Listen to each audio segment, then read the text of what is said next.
At ayun, 2026 na. Tapos yung ating motor is still MIUI 125 na 2016 model. Bakit nga ba ito pa rin yung ating motor hanggang ngayon? Panoorin nyo tong buong video na to para malaman nyo bakit nasa MIUI 125 pa rin tayo. Let's go! Bakit nga ba ngayong 2026 is patok pa rin yung ating motor na si MIUI 125? At kung saan nyo nakikita itong motor na to, ang MIUI 125, ganito lang kasi yan mga pus. Ang brand na Mio sumikat dati dahil sa Mio Sporty, di ba? Yun yung hindi siya FI, yung carb type, yung Amore na tawag nila. Patok na patok yun dati, hype na hype. Way back 2009 hanggang naging salty na siya. Pero ngayon alam nyo naman na si Yamaha is gusto na nilang ma-phase out ang carb, kasi yun nga, eco-friendly para sa atmosphere, ganun, yung mga usok, etc. Kaya ngayon naiiwan ito si Gravis, si Mio Gravis, si MIUI 125 Soul, si Mio Soul.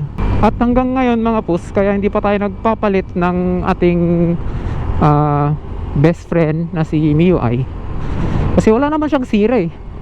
Tinan nyo na ngayon, kanyang odo is 90,468. 90,000 na yan ah.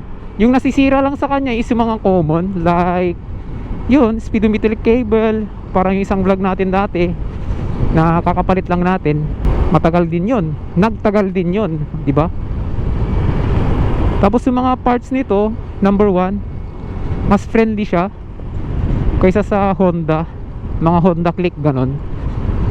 Example ko na lang yung ang tawag na yon, yung fan belt nya sa MIUI 125 is 500 pesos lang sa kasa. Tapos si Honda Click 125 is, kung di ako nagkakamali, 11 or 12, basta may butal yun sa kasa. O di ba, kita nyo na pala yung difference. Tapos si Yamaha is marami siya talagang pyesa, mga aftermarket na pyesa, as in lahat, yung mga fairings, yung mga lever, mga sidings, andun lahat, di ba? Kaya gusto ko din sanang mag-upgrade ng ibang motor, pero dito na lang muna tayo sa MIUI kasi di pa naman tayo pinapahiya. Pero yung nasira yung susihan kung napanood yung vlog ko na yun nasira na ako sa town, my god, ayoko nang maulit yun. Yung itsura niya okay naman, di ba? Yung mga itsura niya sa harap, hindi naman siya na-outdated sa itsura for me. Pero yung kanyang ilaw, yung kanyang headlight, kasi bulb type pa rin siya, hindi pa siya napapalitan ng LED. Para sa akin okay naman siya, di ba? Marami na rin tayong pinagdaanan dito sa MIUI na to eh, kaya ang hirap din ibitaw talaga. Tara, ikot pala tayo, bawal pala yung camera dito. Tapos yung nagustuhan ko dito sa MIUI na to, yung kanyang flyball, same sila sa NMAX tapos Aerox. Oh, di ba? Doon pa lang panalo na kayo. Saka dito sa inner fairings niya is matagal magkupas. Hindi yung parang sa mga Honda. Ilalahat ko na kasi parang common issue ng Honda yon. Oo, parang ganoon na. Common issue ng Honda. Lahat ng Honda is nag-fade, yung kanyang black nagiging gray. Ewan ko bakit ganun yun. Saka para sa akin parang mas matibay yung fairings ng MIUI, kasi nakabaklas na ako ng Click 125, yung V3, yung may bulsa dito, may ikwa dito, bulsa na binubuksan. Yung fairings ang tigas, tapos parang mapuputol.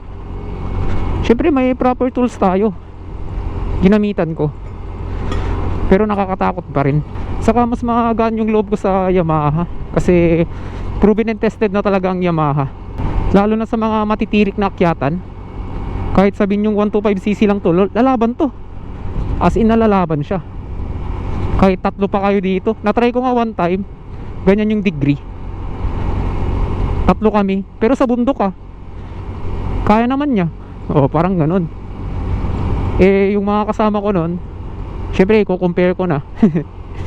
Yung Honda Click na 125, dalawa sila, all stock, ay hirapan, sagad na yung throttle, pero yung takbo nila 20 lang. Oh, parang yun yung example ko. Baka mamaya meron na naman nagko-comment dyan na kailangan mag-research, pero ako kasi hindi ako re-research sa mga ganyan. Nagsasabi lang ako through my experience. Sa experience lang bumabase, hindi sa mga research. Huwag kayong maniwala dyan.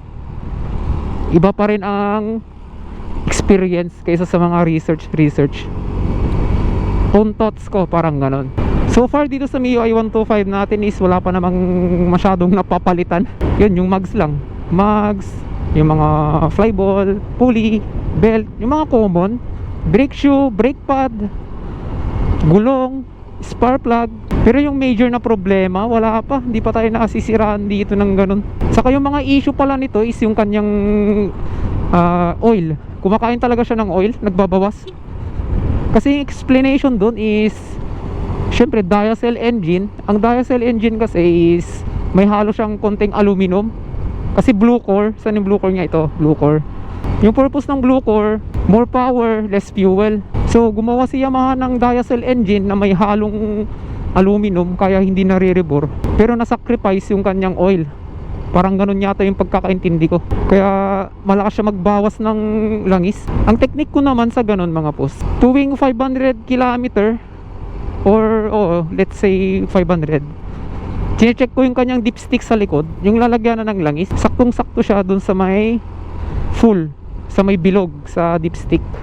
Once na nakita kong nabaklas na siya, nasa baba na siya, tatapingan ko na. Kaya minsan kung bumibili ako ng engine oil, bumibili ako ng 1 liter para yung extra na 200 ml pang topping ko. Kahit sa NMAX kumakain din yun malakas din. Kaya ganun yung ginagawa ko. Yun yung aking technique.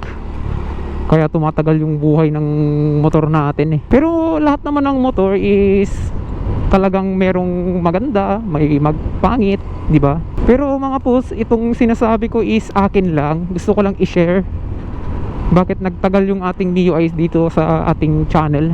Kasi for me maganda talaga Pero nasa inyo na yon kung kung anong gusto nyo, parang ganon. Pero hindi ko naman pinipilit na si MIUI na bibilin nyo or what.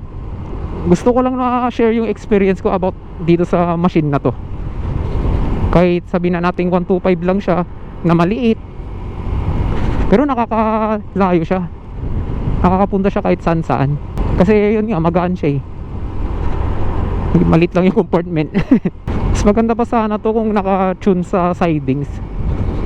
Medyo hindi siya naka-tune ngayon kasi yun nga. Pero alam ko sa ngayong 2026 is i-phase out na nila tong MIUI 125 kasi papalitan na siya ni Gravis. Si Gravis na yung magiging patok ngayon.